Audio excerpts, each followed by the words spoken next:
বিশ্বজুড়ে প্রতিনিয়ত বদলে যাচ্ছে প্রযুক্তির রূপরেখা। আধুনিক এই যুগে কৃত্রিম বুদ্ধিমত্তা ও স্বয়ংক্রিয় যন্ত্রের বাজার নিয়ন্ত্রণে লড়াই চালিয়ে যাচ্ছে বিশ্বশক্তির দেশগুলো।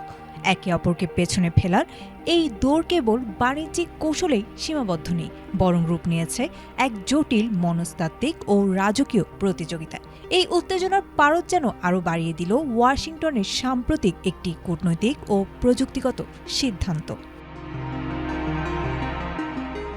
যুক্তরাষ্ট্রের প্রযুক্তি বাজারে এখন কড়াকড়ি আরোপ করা হয়েছে বিদেশে তৈরি উন্নত মানবাকৃতির রোবট এবং কৃত্রিম বুদ্ধিমত্তা সম্পন্ন যন্ত্র আমদানির ওপর। মার্কিন নিয়ন্ত্রণ সংস্থা এফসিসির পক্ষ থেকে এই নির্দেশনা জারি করে পণ্যগুলোকে তাদের বিশেষ ঝুঁকিপূর্ণ তালিকায় অন্তর্ভুক্ত করা হয়েছে। শুধু রোবটই নয়, এই তালিকায় যুক্ত হয়েছে বিদ্যুৎ ও তথ্য প্রযুক্তি অবকাঠামোয় ব্যবহৃত আধুনিক ইনভার্টারও।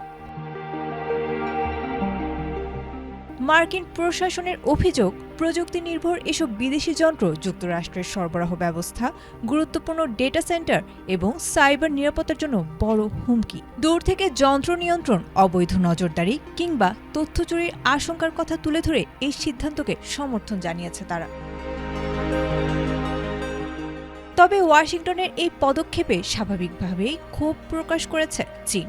যুক্তরাষ্ট্রের এই সিদ্ধান্তকে উদ্দেশ্যপ্রণোদিত এবং বাণিজ্যিক বিষয়ে রাজনৈতিক হস্তক্ষেপ বলে মনে করছে বেইজিং।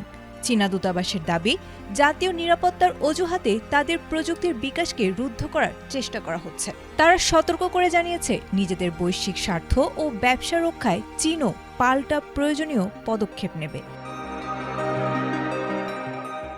বর্তমানে বিশ্ববাজারে কারখানা, হাসপাতাল ও দৈনন্দিন ব্যবহারের রোবট তৈরিতে দ্রুত এগিয়ে যাচ্ছে চীনের ইউনিট্রি, ইউবিটেক ও এজিবটের মতো প্রতিষ্ঠানগুলো। তবে মার্কিন নিষেধাজ্ঞার ফলে আন্তর্জাতিক এই প্রযুক্তি যুদ্ধ আগামীতে কোন দিকে মোড় নেয় সেটি এখন দেখার বিষয়। আয়েশা আক্তার, এটিএন বাংলা।